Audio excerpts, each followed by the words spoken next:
December જાણવા જેવું 1582માં ફ્રાન્સે Gregorian કેલેન્ડરનો ઉપયોગ કરવાનું શરૂ કર્યું. 1887માં ઓસ્ટ્રિયા, હંગેરી, ઇટાલી અને બ્રિટન વચ્ચે બાલ્કન મિલિટરી એગ્રીમેન્ટ પર હસ્તાક્ષર થયા. 1902માં તાસ્માનિયામાં મહિલાઓને મત આપવાનો અધિકાર આપવામાં આવ્યો. 1903માં પિયર ક્યુરી અને મેરી ક્યુરીને ભૌતિકશાસ્ત્ર માટે નોબેલ પુરસ્કાર આપવામાં આવ્યો.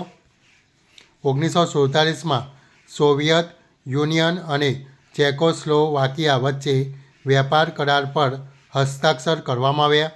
1961માં સોવિયત યુનિયન અને અલ્બેનિયા વચ્ચેના રાજદ્વારી સંબંધોનો અંત આવ્યો. 1963માં આફ્રિકન દેશ ઝાંઝીબારે બ્રિટનથી આઝાદી મેળવી. 1994માં યાસર અરાફાત, વિત્ઝાક રાબિન અને સિમોન પેરેસને સંયુક્ત રીતે નોબેલ શાંતિ પુરસ્કાર એનાયત કરવામાં આવ્યો. 1958માં અમર્ત્ય સેનને સ્ટોકહોમ અર્થશાસ્ત્ર માટે નોબેલ પુરસ્કાર એનાયત કરવામાં આવ્યો.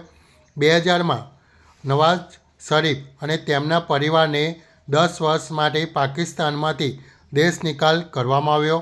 2002માં અમેરિકાની બીજી સૌથી મોટી airline company United airlines Nadir જાહેર થઈ. 2004માં ઢાકા ટેસ્ટમાં કપિલ દેવને પાછળ છોડીને અનિલ કુંબલે ટેસ્ટ ક્રિકેટમાં સૌથી વધુ વિકેટ લેનાર પ્રથમ ભારતીય બન્યો.